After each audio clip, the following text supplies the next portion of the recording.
Good evening. My name is Phyllis Barish. I'm president of the NYU Alumni Association, a graduate of Stern, and a New York University trustee. On behalf of the Alumni Association, it is my pleasure to welcome you to this very special 15th Speakers on the Square series. We're celebrating over 7 years of extraordinary lectures hosted by the NYU Alumni Association. For more than a decade, NYU President John Sexton has used baseball to illustrate the elements of spiritual life in a wildly popular undergraduate course here at NYU. Using some of the great works of baseball fiction, as well as the game's fantastic moments, legendary characters, and routine rituals, John teaches that through the game, we can touch the spiritual dimensions of life. John is now author of the book, Baseball is a Road to God, Seeing Beyond the Game. Tonight, he and his co-authors, Tom Oliphant and Peter Schwartz, as well as James Traub, will discuss the common ground between the game of baseball and what we all recognize as religion. Following the presentation, copies of the book will be available for purchase in the lobby, and I'm pleased to announce that all the proceeds are going to scholarship, and so for NYU students, and so I encourage you to pick up a copy. Now it is my privilege to introduce our speakers this evening. Since John Sexton was inaugurated as NYU's 15th president in 2002, he has emerged as one of the most devoted and visionary presidents of a university in the world. The NYU community finds John to be a warm, direct, and inspiring leader. And as many of you know, John may be the only college president to be famous for bear hugs. Tom Oliphant was a columnist for the Boston Globe for more than 40 years and is a New York Times best-selling author. He has been part of the Baseball as a Road to God seminar for years. Peter Schwartz is a Bloomberg News commentator, former reporter at Forbes, and legal fellow at NYU. He was the first student ever to enroll in the Baseball as a Road to God seminar. Finally, moderating the discussion is James Traub. James is an author and a columnist for foreignpolicy.com, writing extensively about international affairs. James teaches an American foreign policy, class on American foreign policy as part of NYU's Sheikh Mohammed Scholarship Program in Abu Dhabi. I know that this will be an engaging and insightful discussion. Please join me in welcoming John, Tom, Peter, and James. Thank you.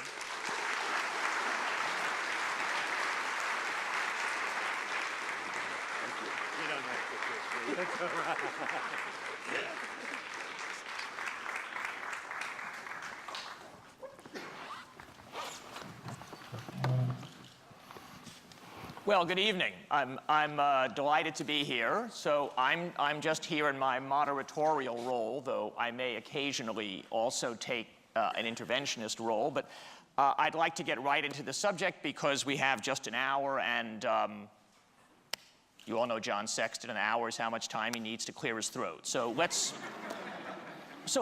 me begin with this question. This is for any of you. What is it intrinsically about baseball? That is to say, not baseball as something that's part of the history or the past.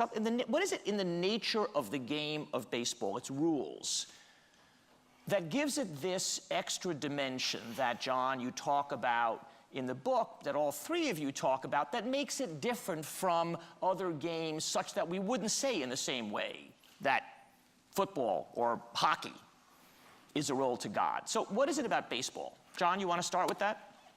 Well, first, The title of the course, the title of the book is Baseball as a Road to God. So it's unnecessary for me to make the claim that it is superior to any other possible road to God.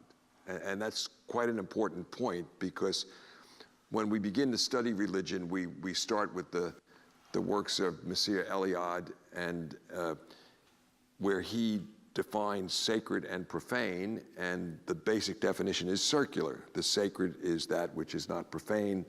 The profane is that which is not sacred. So as I walk through the outback of Australia with my children and a native Australian guide, and we come in the flatness of the outback to Uluru, or what the English call Ayers Rock,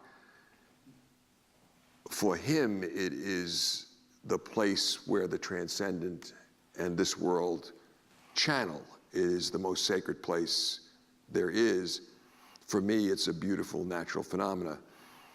If I were to stop and I happen to have a priest, I'm a Catholic, who consecrated bread and wine as we stood there, for me, it would be a sacred moment, for him not. So there's a very great subjective quality. Now, that having been said, what makes it work for me, there is, of course, the timelessness.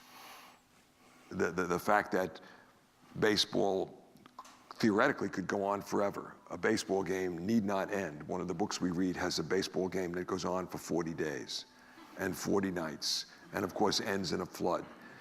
So there is its timelessness. There is the fact that the baseball field goes to infinity. Okay, and before there were outfield stands, the ball could roll and roll and roll and roll. But just to finish putting some of the elements on the table and let the others give their offerings, there is most of all about it a kind of magical slowness. So what some people experience as a kind of boring lack of action, in fact, if you move past the finger exercises, I mean, that's like comparing finger exercises on a piano to Beethoven's Ninth.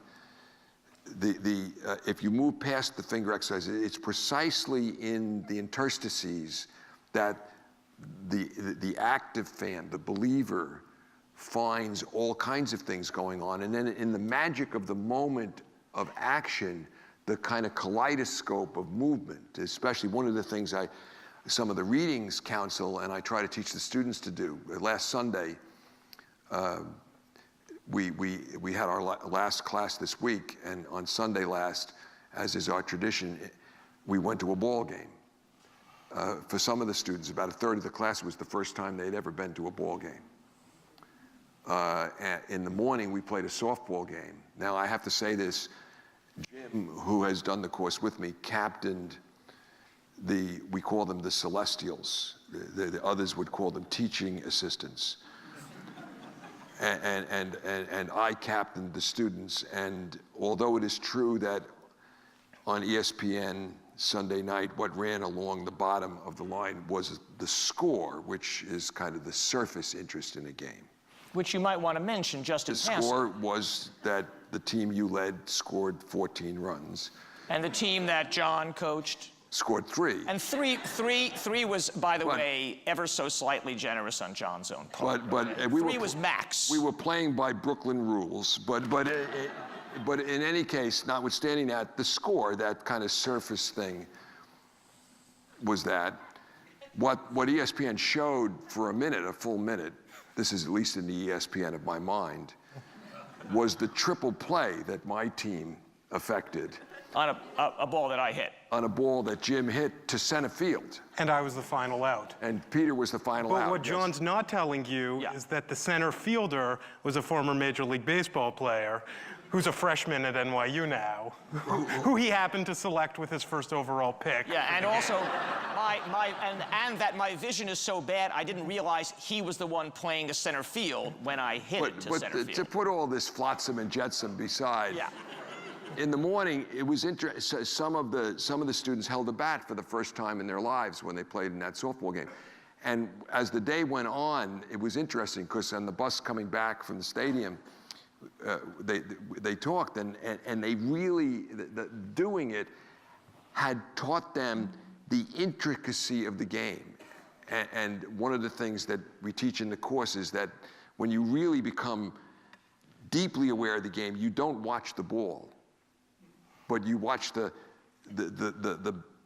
dance of the fielders, especially if there are runners on base and a ball is hit to the outfield. There's a whole ballet. Every player on the field is in motion.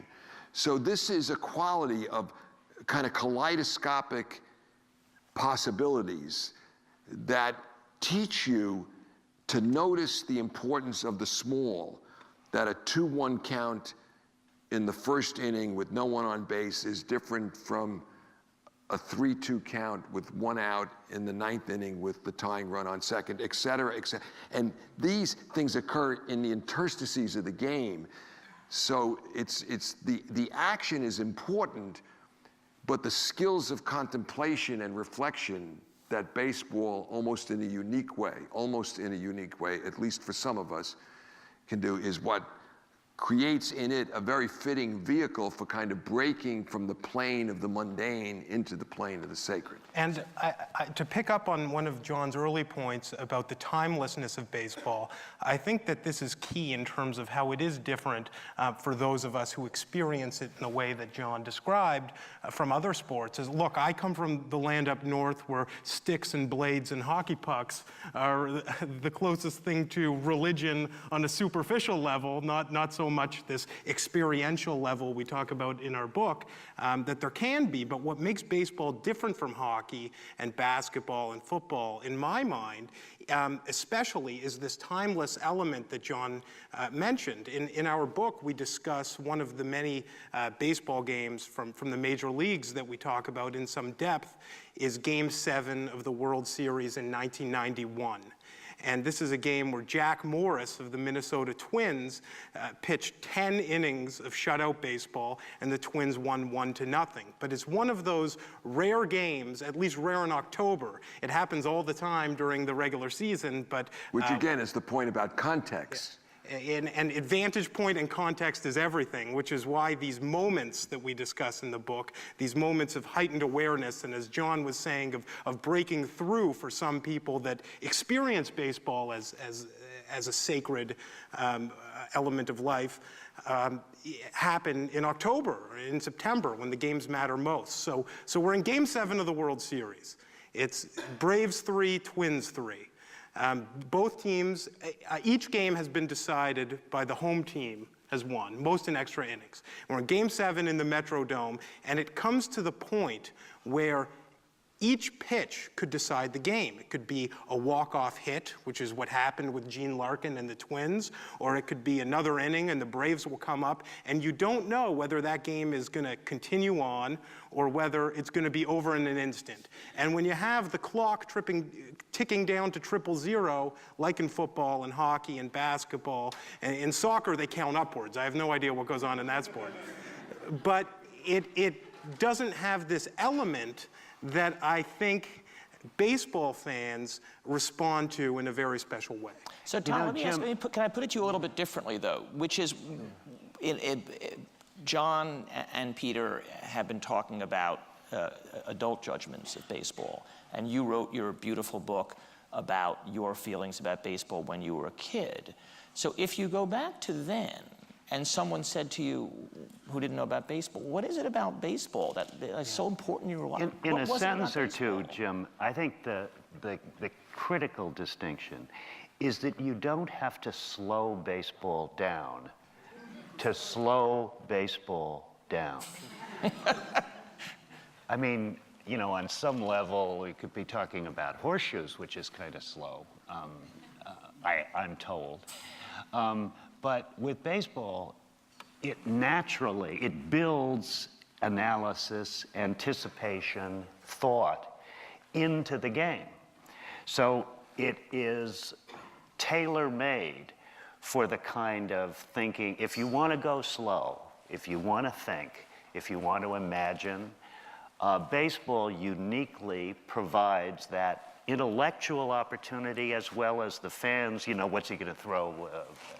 That's the key. I want to add something to this because what Tom has said is just important. So there's this commercial on television now, which every time I see it, I feel like throwing something at the television, where it's a person asking a group of kids, which is better, more or less? And of course, the answer that the advertisement is teaching is that more is always better. Well, more isn't always better. Okay, sometimes less is better. Believe me, I know. Sometimes less is better. But this is this idea of slow. We live in a time where life is like trying to take a sip from a fire hose. It's a world of hyperstimulation. It's now creeping into baseball. Okay, long ago crept into basketball, where you can't have a conversation even with the person next to you at a basketball game. And now we sit in 4 seats when we go to the games together, and you can't talk to the person 3 seats away from you. So the noise is creeping in. But this hyperstimulated world, one of the lessons, you know, I don't care what the views are of the students when they leave the class, as long as they've thought strange and in a way that they haven't thought before, in asking the question, can this thing called baseball be a religion in any way for any party at any time? But what over the years I have tried to get them to do, and I do care about, is that they learn the importance occasionally in life of living slow. And so this word slow is in certain contexts at least, and especially in this time of modernity, an important word. And then for our topic, see what happens. I like the Jesuits in general, but in this area, I really like them. Because one of the things you pledge when you go into the order is to try to find God in all things. You're directed, even in a spiritual life, to the world.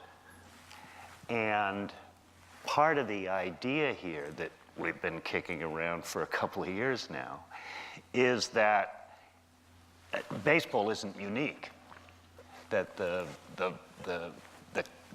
pledge that the Jesuits make is about something even bigger than baseball, if such a thing exists. And that's to look at everything through a different, not only slowly, but through a different lens. I mean, you think of through a glass darkly and then face to face, and you think. And that exercise is uniquely possible in baseball. But hey, you know, the Pathetique Sonata by Beethoven works fine too. But I wonder, now that you make this point, I wonder if one of the reasons why baseball so lends itself to literature, and above all to fiction, is precisely this quality of fine attention, which obviously is central to the creation of a powerful and believable literary universe. And so in the class that John teaches, and that, as he said at one point, I co-taught, we read both fiction and nonfiction. So I want to talk for a second, or I want to hear you guys talk for a second, about the way this texture, these principles are embodied in fiction. So I wonder if each of you could choose a work of fiction, not necessarily only about baseball, but where baseball plays an important role, and talk about how you feel this extra dimension that baseball particularly has shining through that book. Do you want to start with that, Peter? Sure, and I'm sure that they're both going to say, "Aw, shucks," right when I pick this book, because they have the same thing in mind. which is the Universal Baseball Association, which is a novel by Robert Coover. And it was written in the 1960s, but it's gained new life in recent years because of the newfound popularity, or rather expanding popularity of rotisserie baseball and fantasy baseball. And it's about a man, Henry Waugh is his name, and his initials of his full name is spell the Hebrew translation for Yahweh, the name of God, and literally in the book he plays God by creating this fictional world of baseball in his mind, where he has dice and dozens of boards in front of him, and he painfully keeps statistics for each of these made-up players. And spoiler alert, not to give away the book, but by the end, he's not sure whether this world he lives in is reality or whether the world he lived in at the start of the book was his reality, because he got lost in baseball. Now, the reason why he got lost in baseball was for very much these reasons that John was discussing earlier, of its timelessness and the fact that a game can never exactly be the same, let alone a game, but a play. Sure, the shortstop can throw the ball to first base, but the manner in which he does it, who's on base, what the counts are, there are infinite varieties. And the real game wasn't enough for him. He had to create his own fictional game. Whether that brought him to the level of having an epiphany through the game in the way that we discuss is kind of the... Although I think, Peter, I would say that the epiphany is the beauty of a perfectly realized whole thing. And so when he lives inside that whole thing, the world drops away. The actual world seems trivial to him, including the world of baseball games, which he would never think of going to. They seem boring and slow. But the world he creates, because after all, he's a novelist in his own way, is beautiful. So I think there's also this sense that baseball lends itself to mythologizing, partially because of its rules, as you described, but also the history, the lore, the legend. Look what happens to the guy when he tinkers with God's plan in the universe. Set it up right. What happens to it? Hold on. Time out. He wants to change the thing. We want to get different books, though. So I get it, but this is an important one, and I think there is a consensus. People, Americans have to rank, so we rank in conversations with ourselves, and I think this is what we would recommend as our favorite book. Not The Natural, but there are others that, but I just want to say a word here. So this course is born from a self-consciously oxymoronic question. It's designed to ask something that sounds silly. We're conscious of that. We're in a way playing out the theory here for you, and we play it out with the students in the class. I don't want you to think that you're peering into a cult here. We're like Stephen Colbert playing the character he plays in a way, although there are deeply serious points to be made. And the interjection I'm going to make is designed, but that's kind of a bulletin to you, so you just don't think, and if you read the book, I think you'll see that. But what we want the students again and again to see is, wow, that looks like religion, and maybe it gets them to think about religion differently, positively or negatively.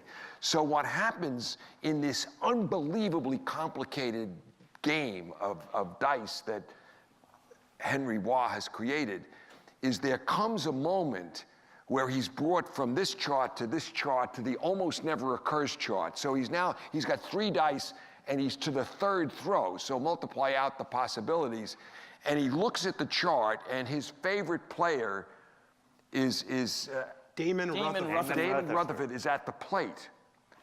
And the adversary is on the mound. These two, they're confronting, because what baseball is, it's a team sport, but it's a sport of mano y mano at the same time. And that confrontation, because as he pulls out this chart, which he's never used before, and this is in the beginning of the book, so there's no spoiler alert necessary here. We're at page 30 here. He pulls it out, and he sees if he throws 1-1, line drive kills pitcher.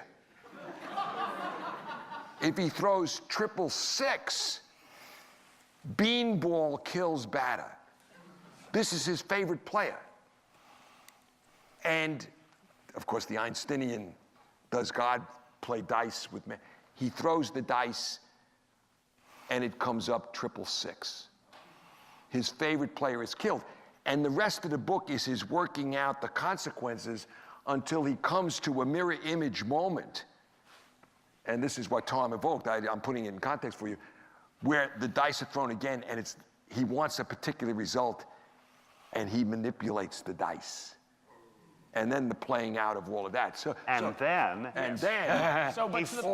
He falls apart. He throws up. The world is out of balance, and that from that moment in the book on, for the last 50 pages, you don't know which is real and which is unreal. You, the reader, don't know which is real. It's just unbelievably Joycean from that. I mean, it's just a great book. But what I want you to see is that if you're reading this with a certain view as a student or as a participant, all of a sudden you're seeing synergies to religion. Now, and let me just add one thing, which is that baseball is not only this thing you go to see at a stadium. It is also a thing in your head. And it is a thing in the head of almost any person who's grown up in a certain way in America. And so... especially if you grew up in New York between 1951 and 1950. Well, we're going to come to that very, very poignant question. But so the power of baseball in this case is this purely interior phenomenon. That's why John can describe it rightly as Joycean. It's baseball in his head. But I'm sorry, Tom, what were you saying? It was just that different book. There's the list of fictional works. Not just from the class, but that we offer at the end of the volume. What astonishes me about it, Jim, is how dominant the spiritual is in baseball fiction. I mean, it's happened enough over the last century so that you can, with some justification, wonder about the creative minds that have written these novels and have made them essentially spiritual when you think about it, whether you're talking about the natural or the wacko in the UBA. Wacko. Pretty weird guy. Or the voice talking to the farmer in the cornfield in Iowa. I mean, you could do a class. Who's the voice? Why? And one you've left out is the first 50 pages of Don DeLillo's novel, Absolutely, Underworld, absolutely.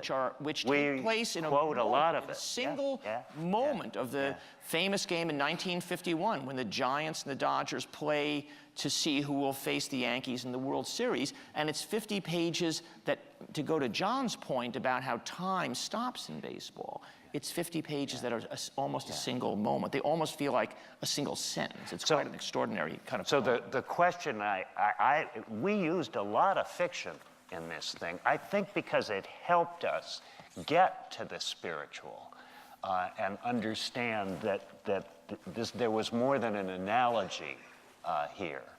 And I almost asked myself the question, why is the spiritual so important in the fictional treatment of baseball? I mean, you could even put Casey at the bat into this. You may be stretching the idea of the spiritual in that case. But again, think of the grandeur of the occasion. The fact that baseball, this is another great thing about baseball. It puts you, the greatest hitter in the history of the game failed 6 times out of 10. You know, 7. you're a success. You're a success if you can fail only 7 times out of 10. You know, Robinson Cano fails 7 times out of 10. So, you know, that's part of the Casey at the bat story is that, you know, there is original sin. And not to go too far down another track before Tom gives us his book, which I'm eagerly awaiting. But the player that John references who failed more than 6 times out of 10, the highest average ever, 366 or 367, depending on which source you believe, is Ty Cobb. And Ty Cobb, for anyone who knows a little bit about baseball, is the ultimate sinner in baseball. Just as wretched a human being as there has been in the major leagues, but there's a way in which sainthood and sinners are also, baseball provides a lens upon both of them in a way that is fundamentally similar to how religion treats them. And this is something we get into more depth in the book, but if you look at the Hall of Fame in Cooperstown, it's something that since the very first class in the 1930s of Wagner and Ruth and Cobb and Mathewson and Walter Johnson, it's something that baseball as an organization struggles with. Is it the players as they played on the field, or is it the players as they are in real life and the gray area in between? So I just think Cobb is such a great example for what we're talking about. In the book, as a matter of fact, and this gets me to my book, my novel, was one I didn't know about at all until we started on this project, and that's The Covenant. Because The what? Celebrant. The Celebrant. Celebrant, that's what I thought you were going to say. Covenant applies, but No, it's a book called The Celebrant. And we're talking about the antithesis. In fact, in the book, we use Christy Mathewson as the flip side of Ty Cobb. And in our book, but The Celebrant is a book, to give you context, about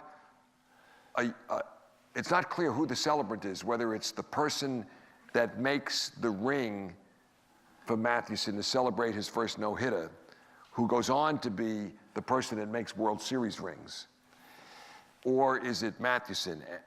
And that each of them is, in a way, the celebrant of the other. I came away from it pretty much convinced it was neither. That it was meant to be a raising of the ideal. And among others, Christy Mathewson gets the ring as I read the novel. But it's contemplating, you know, it's always instructive to contemplate a life well lived. And it's pretty hard to find one that exceeds in value Christy Mathewson's. And we spent as much time describing this life, including using the novel quite a bit, as describing his accomplishments. And you wonder sometimes, I mean, the chapter, by the way, one of the innings in the book is Saints and Sinners. And the bookends are Mathewson and Cobb, though we tried to introduce the idea of the mixture, the gray. And you know, Shoeless Joe would be the other novel to bring up here. Let me just pull back. Which illustrates the good and the bad inside each of us. So we've been talking about baseball in an almost metaphysical, or certainly mythical sense. But I want to pull back and talk about it in its historical sense. John said, when we were talking about baseball books, yes, particularly Brooklyn from 1951 to 1956. So many of the books, fiction and nonfiction, that we read in the class, including a book written by Tom, are either memoirs or works of fiction about that moment. And so that raises a couple questions. One is, what is it about that moment? And two is, when we're saying baseball has this extraordinary additional spiritual dimension, are we actually saying that about baseball? Or are we so richly reliving a particular place and a particular moment that that's actually not about baseball generally, but about that time and that place? So Tom, you wrote that book, so talk about that. it's only technically about the Dodgers. I mean, part of the repertorial task. Could you just talk a little bit about the nature of your book for the 2 or 3 people in the audience who haven't read it? Yeah, it was a lame effort. By You're no supposed means. to say his best-selling book. Yes. That's One of his the way best-selling of books. making it sound awful. But it was an effort to mix memoir with an effort to reconstruct the World Series in 1955, using the players who were still alive, all of them. And part of the effort, and we go through this in this book in a different way, but it's the same topic, is to try to understand how this happened. You know, on one level, you go through this all the time. I'm talking to all the deconstructing and reconstructing the game, and I still don't understand how Amorose got to the left field corner just in the nick of time. I do not understand how a 23-year-old kid throws a shutout at a moment like that. And yet, I'm trying to deal with the fact that in a struggling family, it's the happiest day of my life to that point. And the baseball, I gradually discovered, works because it's the inability to answer the question, and it brings up, you know, the word that the great Sexton has inflicted on us, which is the first word you want to take away from getting through this, and that is the wonderful word ineffable. I sort of just defined it, though it's the kind of word that it literally defies definition, and in fact defining it would be to violate the spirit of the ineffable. But there are moments. And the other thing that John has done, in addition to reintroducing me to that word, which is really a great word, is a theological or philosophical term that I didn't know beans about until we started work, and that is an experience that gets referred to as a hierophany. I didn't know. That is an experience or a person or an event that can elevate you, that can produce feelings that are way beyond two-dimensional. The way we felt when Pee Wee Reese threw the ball over to Gil Hodges to record the third out in 1955. Explaining what had happened that day, the experience was ineffable.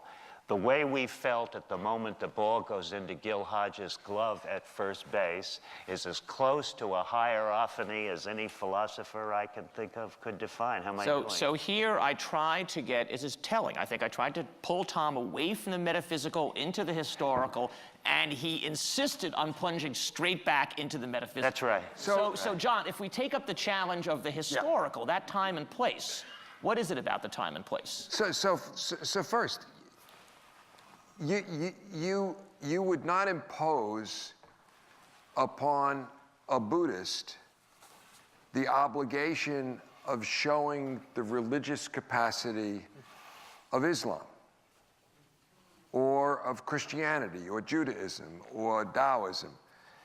So it is a fact that for a certain set of people, and the students encounter 4 examples of it, because I'm there all of the time for them, and they know me as the person that has on his academic gown long before the movie, but since 2001, a circle with the number 42. And they know that I see that time and place, and most of all October the 4th, 1955, as a sacred time in some meanings of the word sacred. And then always, because the place where the course becomes historical, we do, as the course goes on, and in the 9 innings of the book, what we do is, for the students in the course, they'll read classical texts on the phenomenology of religion, from Eliade to Otto to William James and so on. As they, at the same time, they read at least a book a week, and they have to write a paper every week.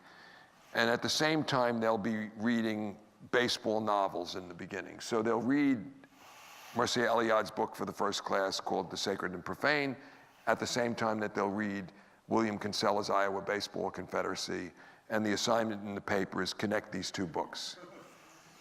And I don't, as the class goes on, they encounter more phenomenology of religion, which is not about the structure, it's not about the dogma, it's about the experience. And they'll encounter more and more novels. And 1.0 of the course is just to get them to think strange. And then 2.0 of the course is to get them to notice similarities like the one that Peter alluded to earlier in terms of saints and sinners. So you can use these two concepts and how you determine what makes a saint. Could Augustine be a saint? Well, one church decided yes. Okay? Do you narrow the focus when you look like Ty Cobb? Or do you expand it and you only let good people as well as good ball players into the hall? So this is a structurally similar question. It gets them to think about the structure of what they're examining. So that's 2.0. 3.0 is when they begin to be called, and they have the witnesses of me. And when we get to the historical period, which is the last two classes, when we do this historical period, they have Tom. Usually Doris comes. This year she couldn't because she was writing a book. That's Doris Kearns Goodwin, for those of you who didn't pick up the Doris. She's another of the fraternity. They have Pete Hamill. And the four of us stand before them. They've read Pete's novel, Snow in August. And we're examples of a particular faith. Okay, now, when my brother-in-law, Mike Murray, comes, you inject into that a person of the same age, but damn it, when that DeLillo chapter plays itself out, the day that in the novel, J. Edgar Hoover, who's sitting there with Frank Sinatra and Toots Shor, is told by the agent the Russians have just exploded a nuclear bomb, but the shot heard round the world is Bobby Thompson's home run. Okay, this is what DeLillo does in the novel, right? So Mike Murray saw that as a moment of elation, whereas the four exhibits saw it. So perspective. You know, Johnny Damon, when he was playing for the Red Sox, was a saint to Red Sox fans and a sinner to Yankee fans. He comes to the Yankees and the Red Sox fans put out a T-shirt that says, looks like Jesus, throws like Mary, acts like Judas. Yeah. But this is perspective. You know, is Cortez on the side of good or evil? So let me ask, Peter, since you came along after the Golden Age, because I don't want to attribute any thoughts to you, I feel this aching sense of nostalgia for what my life never was when I listened to John or to Pete, because to me but we give you your time period too. That's my point. My time. Don't capture us in the historicity of our particular faith. But I want to. I'm sorry. I'm asking the questions here. Yeah. You're giving the answers. Okay, I'm also giving the answers.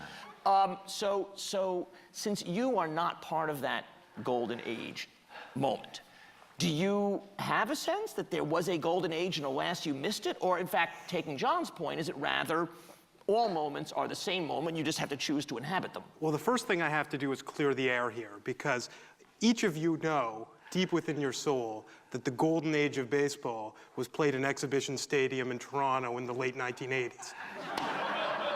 Now we're going to hear about some no-name called Carter. That's But 93. no, it's ironic. I think that, you've answered my question. but actually, the one who never bled Dodger blue is giving the historical perspective, because both John and Tom cling to the spiritual aspect of this. But there are two facts that I think best encapsulate how it was different then and why that time was so special. And Tom knows the statistics regarding both of them right off his head. Let him do it. Let him do it, because I love it when he does this. Go on, do it. The first one involves the Dodgers beginning in World War II. 41, You know exactly what I'm 41. going. You want it? Dixie Walker, Okay. go on. You start in 1941, end in 1954, throw out the war years, okay? The Dodgers, in that period, 10 years. when we were boys, the Dodgers lost the World Series to the Yankees 6 times in those 10 seasons, twice in 7th games. In addition, they lost the National League pennant on the final day of the season 3 times, not just in 1951, but in 1946 and in 1950 as well. So there. Now, what Peter, I have to speak for Peter a little bit, because, I mean, we discovered a lot of things in our research, one of which is apparently that you can play baseball in Canada. So that it was just a rumor. It was very strange, but Peter, bless his heart, gives us, and it's an answer to your earlier question, Jim, about history, an insight into the hierarchy most definitely contained in that breakthrough year for the Blue Jays in 1991, 92, 92, right? yeah. 92. And, you know, most of us think of in slogan terms. I remember poor Bush's father was running for re-election that year against Clinton, and one of my favorite signs after the World Series was over, and some Democrat did it, it said, "Under George Bush, America lost the World Series for the first time." but Peter, there's a description of the Blue Jays breaking through, and if that isn't hierarchy, et cetera, I don't know. No, that's by way of, there's one concept, Jim, that's very important to the course and to the book. And that's thinking spiritually in secular terms. There was in the research, I had never read much by a sociologist named Robert Bellah, is that how you pronounce his name? He coined a term in the 1960s that is part of the language today, civil religion. And that is the dome under which we talk about these feelings. John, when we talked through this, because one of the chapters is about the concept of civil religion, we got to this notion of what, concentric circles, right, John? You know, Well, it's a very Confucian notion. Yeah. Of concentric circles that work out, you know, as Confucius taught you, you first, before you start talking about changing the world, center yourself, and then your family, and you work out in concentric circles, and this is the way to find the Tao of the world. We talked a great bit. I mean, what this notion of Bella's civil religion, community, and so on all connects. But again, there's a theme that's emerging that I hope you see, that you can use, whether it be saints and sinners, blessings and curses, faith, doubt, conversion, community, all of these are the names of our 9 innings. And in each of them, we try to show in a rudimentary way what the analysis would be if we were looking at something like a classic religion, and then we take those tools with these baseball stories. And in a way, it's fascinating to me to see. I get now, because the book has been around since mid-March, I mean, just walking over here from a meeting at the law school before this session, I got a 6-page email from a fella from Philadelphia, you know, who talked about how just reading the book and talking about it with his brother, he saw all the hierarchies as a Phillies fan. as a Phillies fan, and this guy goes into a huge attack on the preeminence. I mean, now just watch this. This is what crusades are fought over. This guy says, you know, why has the Green Monster been given all this adulation when there's the spite wall? For those who don't know, the green monster is the wall in Fenway Park that prevents ordinary fly balls from turning into home runs. Right, but it turns out that Connie Mack built what is called the spite wall in right field in the old Shibe Park, which was much taller, 10 feet taller than the green monster, and farther out, almost impossible to hit a home run. And it's called the spite wall because the people in the 30s began to sell tickets to watch the games from across the street the way they do in Wrigley Field. In Chicago. And attendance was down, and Connie Mack said, screw you, I'm going to put the wall up. It was only 12 feet. He added 38 feet to it. And then this guy says, now that's a wall, you know, the green monster. So you get the religionists going out after each other on those grounds. And you see the same dynamic playing out again and again. And you can analyze it through the tools of analyzing religion. And then the key thing is, that guy in Philadelphia, he doesn't care one whit about the historical period from 1941 to 1958, which I believe can explain most of the unraveling of Western civilization. Well, So I don't know why we're shying away from that moment then. Because, I mean, Except one of the theologians that we study made it very clear that one of the great things about the spiritual life is that anything can be sacred. Now you've said it right. Okay? Now you said it right. Before, I didn't want to correct him because I admire him so much. The point is not, the Jesuits do not teach that all is holy, as Tom said earlier. No, they go find It's what is. you can find the holiness in anything. You can find it in anything. It's not that everything is sacred. No.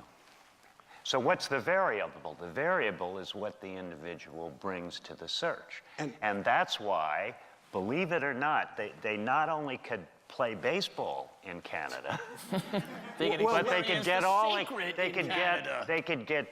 could have the same feelings come to the surface that we experienced. Let's bring it back to Flatbush Avenue, because we know we're ending up there eventually anyway.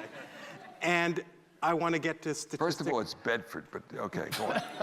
Well, it's how many streets go around? I think there are 5 streets that go around what? Statistic number 2, which I'm throwing your way, Tom, why that period that John and Tom talk about so much and we cover so much in the book was special, and particularly so for the Dodgers. I mean, you don't hear as much about nostalgia for the Giants. It's there, but for good reason you hear more about the Dodgers, for the very reason that I think you can enlighten us all of apropos demography. civil religion and communities and how big they are and everything, there's no question that from a historian's point of view, the Yankees in that golden era were not America's team, not even close. They were the 1%. They were the 1%.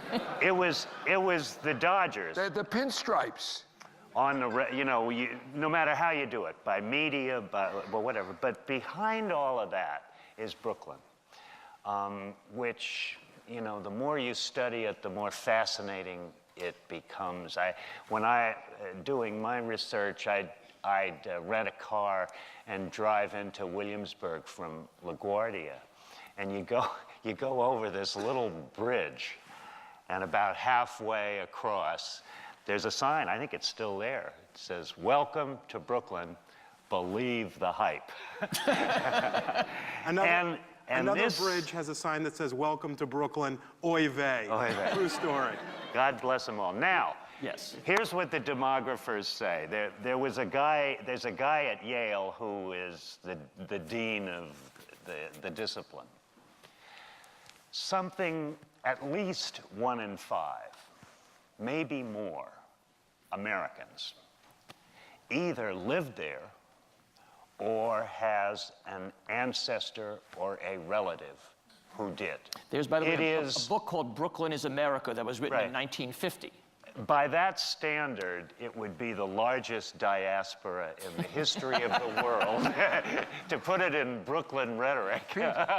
Only it's true. And it's because, and this is where Jackie Robinson and race becomes so critical.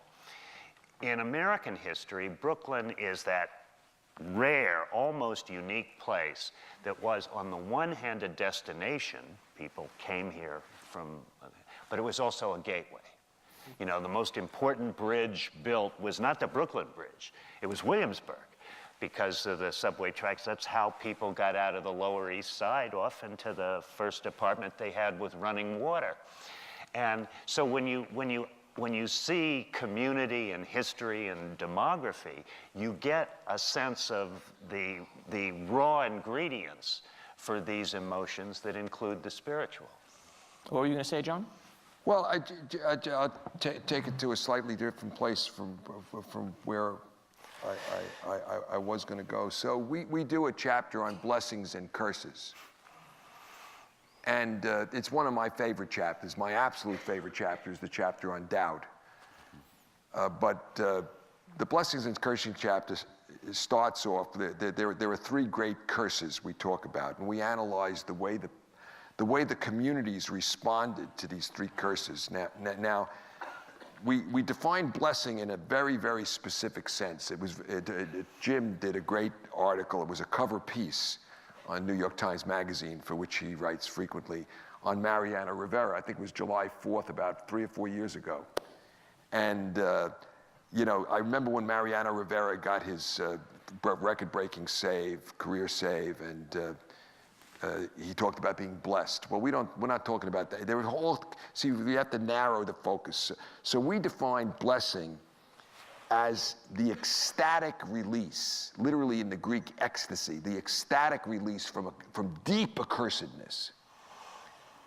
So we've described the torment of being a Dodger fan, the deep accursedness we felt from 1941 to 1954, and then on October 4th, the ecstatic release that came. Okay, but you know, the people of Brooklyn,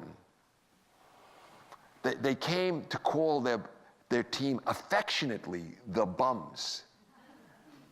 That was kind of all of Brooklyn saying, yeah, we're the Bums. What do you make of it?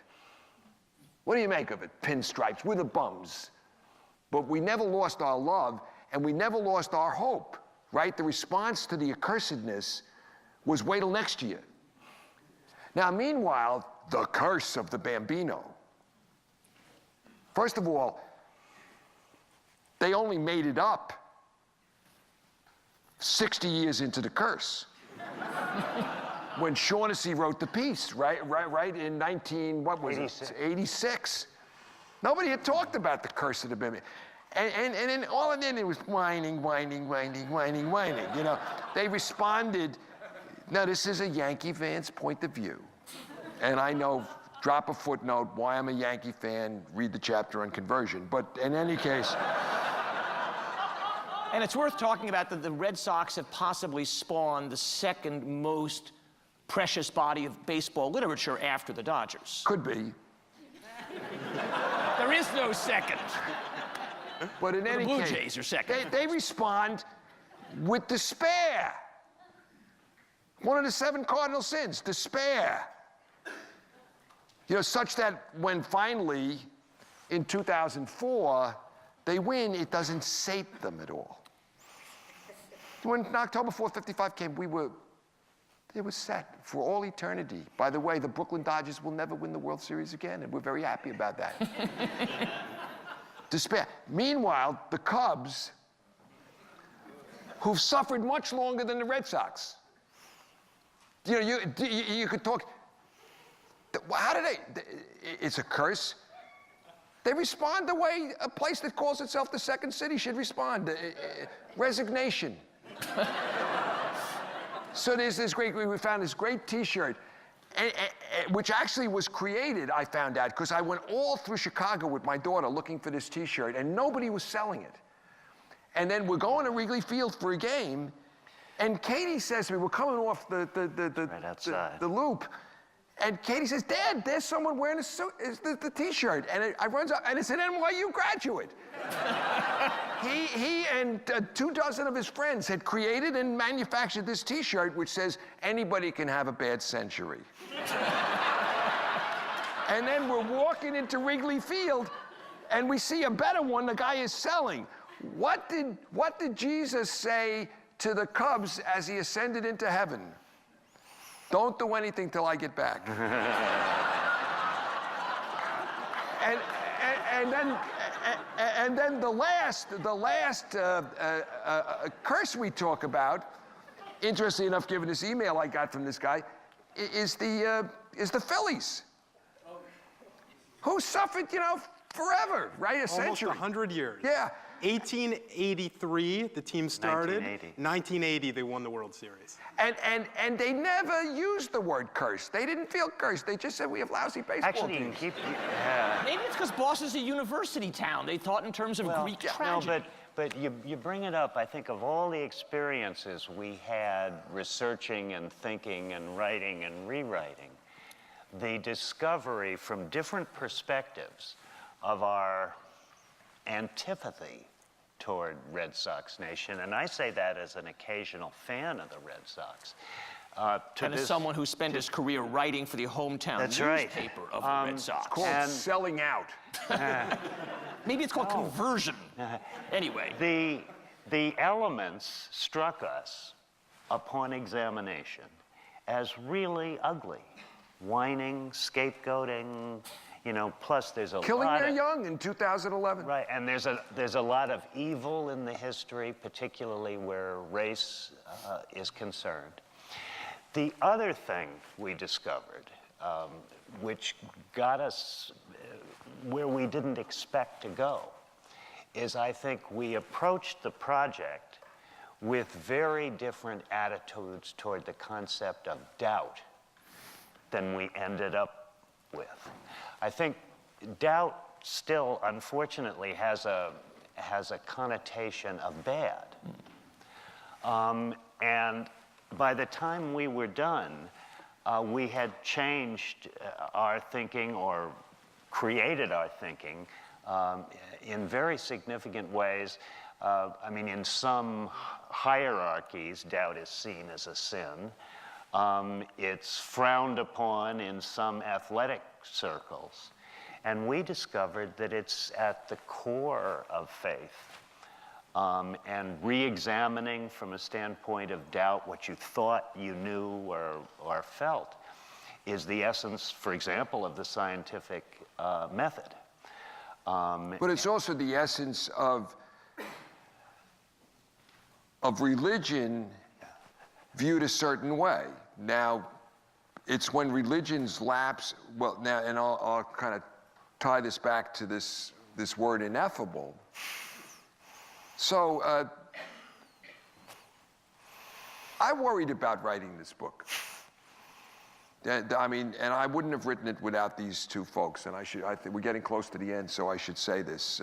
Peter's class, the course started when a kid confronted me and said, baseball's a bore, I don't understand why you like it. And I actually channeled the greatest teacher I've ever had. I don't know why I did, but I channeled him. I changed my voice. I used phrases he used. And I said to this kid, you do an independent study with me, and you'll see it's a road to God. And the phrase came out only because this great teacher of mine, who was a teacher for 3 years in high school, his name is Charlie, and Charlie just incessantly taught us at a time when it wasn't popular, when doubt was not allowed, where certitude, truth with a capital T, was the order of the day. And this is Brooklyn Catholicism in the 50s, where we were taught others went to hell.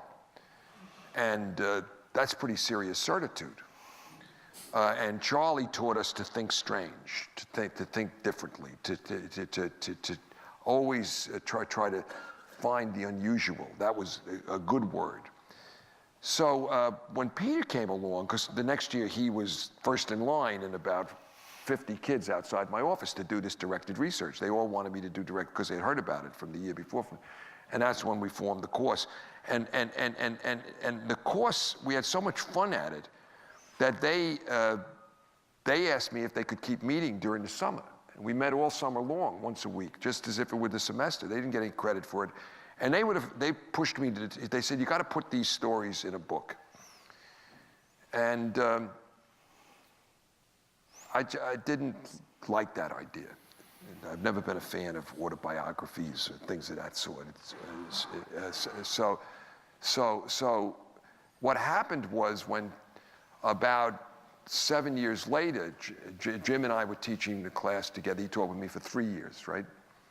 And that was just because we were friends, and we went to ball games together, and I said one night to him, this will be fun, and he said yes, and he so elevated my thinking, because he's one of the most brilliant people I know.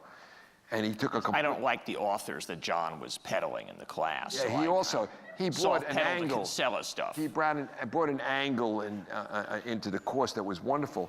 But also at the same time, Doris and Tom started coming, and they saw this other dimension in the course and started pressing me to write what was a different book. And I don't know if I would have written it if my wife had not died, and if she were not present in my life in a way that I cannot explain to others, that's very positive. Now, I've always been a contemplative and spiritual person, but her death kind of moved that to a different plane. And the reason I was nervous about the book is because the world in which we live, and I say this in the book, is flirting with what I call scientism. This isn't the same as science. Scientism is making a religion of science as we know it. And the premise of the book is that there is the known, and the wonder of science reveals that to us daily. I was last night at the Medical Center Gala, and you can't but be in awe of what science has accomplished, as I am day in and day out at this university. And then there's the knowable, which science and the disciplines of the social sciences and all the wonderful disciplines that are represented in this university will bring us to someday. Maybe not for 1,000 years. Maybe through different vehicles than we know today as our ways of knowing. So there's the known and the knowable. What made me fearful about this book was the affirmation that there is the ineffable, that which can't be captured in our categories of knowing, our cognitive categories, or our language. Call that the unknowable. So there's the known, the knowable, and this third category, the unknowable. And I've always, and what religion is about, not the dogma, that's the attempt to cognitize it, to intellectualize it. That's almost immediately a reductio. And certainly not the hierarchy. The hierarchy's had some good centuries and some bad centuries. The hierarchy of my church, every church, well, most churches, not every church, not the mystery cult of Eleusis, but even the Unitarians have had their hierarchies. And the hierarchy of my church is in a bad patch right now. Maybe the Jesuits will rescue it. I'm skeptical about that. But there was John the 23rd. But the essence of this ineffable captures some of the most important things that we know. Like, I know that Lisa and I love each other. Not because she reasoned me to it or I reasoned her to it. And I know that there's significance in what we do, and that it's worthy to pursue the good. And these are, in some circles, in some of the most intelligent circles, very controversial ideas these days. And I want to pay a homage, because I like to pay a homage to me. What they did was this book started with us creating the skeleton of the 9 innings, and then we added, in deference to the Dodgers, the preface is called the Knothole Gang, which was the pregame show with a guy called Happy Felton. And there's a 7th inning stretch, and there's a postgame show, Clubhouse. So there are 12 units, you could say. Some would call them chapters. And we set the skeleton, and then they very patiently, they blocked on my calendar, I think it was about 100 hours, maybe more, for me to just talk, and they would tape it and so forth, and then they took the words and put them on the skeleton, and then we started. They couldn't believe how much I edit myself. I mean, even after the editor has signed off on the book, I took it through 4 or 5 more edits. And we would, every time I would do an edit, sit in the kitchen and fight for Sunday afternoons. And we then produced a draft, and I was very nervous that I would embarrass the university by being in this space, let alone be in front of people like you who are part of the university. And I sent it to a friend who I admire as one of the great intellects of our time. He died just a few months ago. His name is Ronald Dworkin. He's probably the leading thinker about law of his time, at least one of them, with Rawls maybe, and Tom Nagel. I sent it to Ronnie, who was up at the Vineyard, and I said, would you just read this and tell me if I should, will it embarrass the university? And he's a huge baseball fan too, by the way, but he's a Red Sox fan. And when he wrote me back and said, you must publish this, and Ronnie, I don't know if he rarely, if ever, gives blurbs, but he said, I want to write a blurb. Now, I felt very honored, and I read his blurb, and I thought it was very complimentary. It's on the back of the book. If you read it, I now realize it's completely Delphic. You know, he writes a sentence about how it's a good baseball book, a sentence about how it's a good book about what he calls the felt experience of religion. He doesn't give an inch. And then he says he puts them, the two of them together, dare I use the word miraculously, and I realized, what is he saying, that I succeed in cracking through to the spiritual through baseball, or is he saying religion is, you know, like Dawkins says, religion's like Santa Claus, that religion is nothing but baseball? And you can't tell if you read what he says carefully, because his statement is completely transitive. But that kind of liberated us to do the book, and we knew we were running into the teeth of a buzzsaw because we were taking on people who cared, that the people who picked up the book would be people who cared about religion and people who cared about baseball. And I said to these guys, and this is where I put the pressure on Peter, I said, look, we got to make sure, I think I can handle, I have a PhD in religion, the stuff on religion, and we didn't make any correctable errors about religion, except we misspelled the Passionates' name, the order of priests, the Passionists. That I blame Tom for, because I would never acknowledge the Passionists at all, but we said passionate as in passionate, and spelled it A-T-E, where it's I-S-T-S. And young Peter was in charge of making sure there were no mistakes in baseball, and I have to say, you know, you got to judge him. I said, we need a fielding percentage here, not a batting average, because we knew all these people come out. And I would say the errors that slipped past this greatest of all scrutinizers were, save one, quite minor. Like we called the radio station in St. Louis, we had the first letter as W instead of K. Okay, we can't expect the guy from Toronto to know that. They all start with a C up there. But the thing, I have been pilloried mercilessly because of the one real error that slipped through, which I'll let you say before Jim. Well, it slipped through me much like the ball slipped between Bill Buckner's legs, because we, and by we, I mean I, because I'm taking full responsibility for this, set the stage as a tie game. And I may have been 3 years old in 1986, but any baseball fan should know that I set the stage as that the Red Sox were still a strike away from winning, which they were prior. But the game was now tied. So 2 runs. lots of letters from Red Sox Nation, as they call themselves, about that. Thank you. Thank you. I've God. already Forgiveness absolved is still him. I possible. just- All right, well, I said that an hour and a quarter wouldn't be enough time. That was not surprisingly a correct prediction. You just wrap up, and I'm going to add a 2-minute postscript.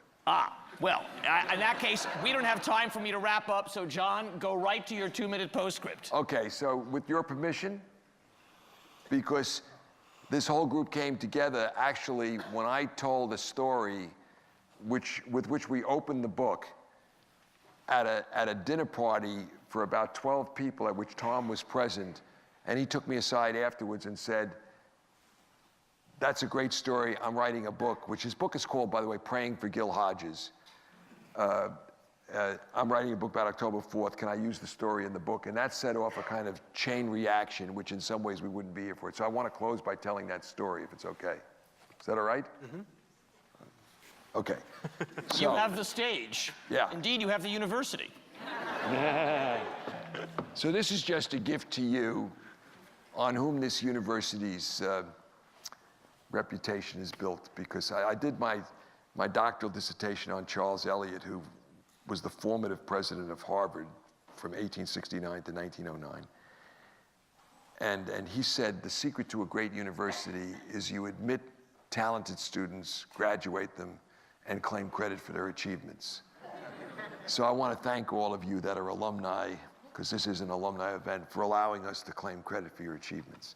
So I give you this as a gift, the closing thing, because it's one of my favorite stories about baseball. So if you could see, or if they had some camera that zeroed in and we had something up there, you would see that on an otherwise perfect set of teeth, there's a chip on this tooth right here. Okay. Actually, in the interest of complete accuracy, the chip was there until 5 years ago when the dentist said to me, "You're going to die of an infection if you don't fix it." So you wouldn't see it if they showed it up there. But until 5 years ago, you could have. All right, it's October the 4th, 1955. My best friend Dougie and I are the only 2 Dodger fans in our neighborhood. And this is the time for the young ones among you of Grease. That musical Grease with the guys in the black leather jackets. And we called them in those days the Rocks.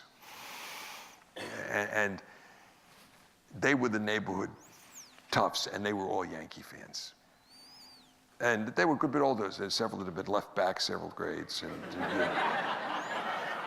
And as the World Series, this kind of wave train of disappointment that Tom described earlier at Peter's instance, as it's kind of coming at us, each year they would get us against the chain fence and playground, and they would say, "Okay, admit it. Rizzuto's better than Reese. Berra's better than Campanella." And we were like the Christian martyrs. We would not, and they would beat the crap out of us, So this was a ritual, right? So now you get to October the 4th, 1955, and the World Series tied 3-3. And the World Series was played during the day in those days. The nuns would usually let us listen to certainly the 7th game. We could listen to the World Series in class because they didn't have radios in the convent. So it was a thrill for them to listen to the radio. Any noise coming out of a box, it was a thrill for them. But we had done something. The 8th grade class at St. Francis de Sales had done something wrong. And Sister St. James, our 8th grade teacher, would not let us listen to the radio. So we come back from lunch, it's 1 o'clock, the game is starting, and we're in a blackout zone till 3. And of course, our minds are only on one thing. And we come out, we have these big transistor radios, and we turn it on, and it's the 7th inning, and the Dodgers are winning 2-0. This is the 7th game. The Dodgers have never won the World Series. So Dougie and I dash home. My house was about 7 streets away. We go down into the basement where my room was. We turn on the radio. It's now the 8th inning. They're still up 2-0. This young Padres is pitching. And we do what you did if you were us. We go over to the wall, we take down a metal crucifix, which is about this tall, and we go next to the radio, and we kneel down. The radio is here, we're listening to the radio, and we're clinging to this crucifix, and we're listening and we're praying for the Dodgers, and that, Tom described it earlier, that last out, 9th inning, 2 out, ground ball to Pee Wee Reese. He picks it up, he throws it to first. Gil Hodges makes the stretch. The Dodgers have won the World Series. And that son of a gun Dougie goes, hooray. And the head of Christ knocks off.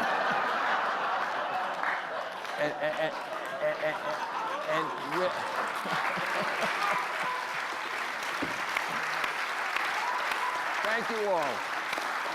Thank you. So there will be a book signing afterwards. So I know we didn't give you a chance to ask any questions, but you can pepper all 3 of them. Yeah, we'll with be questions outside and all right, so thank you very much. Thank you all.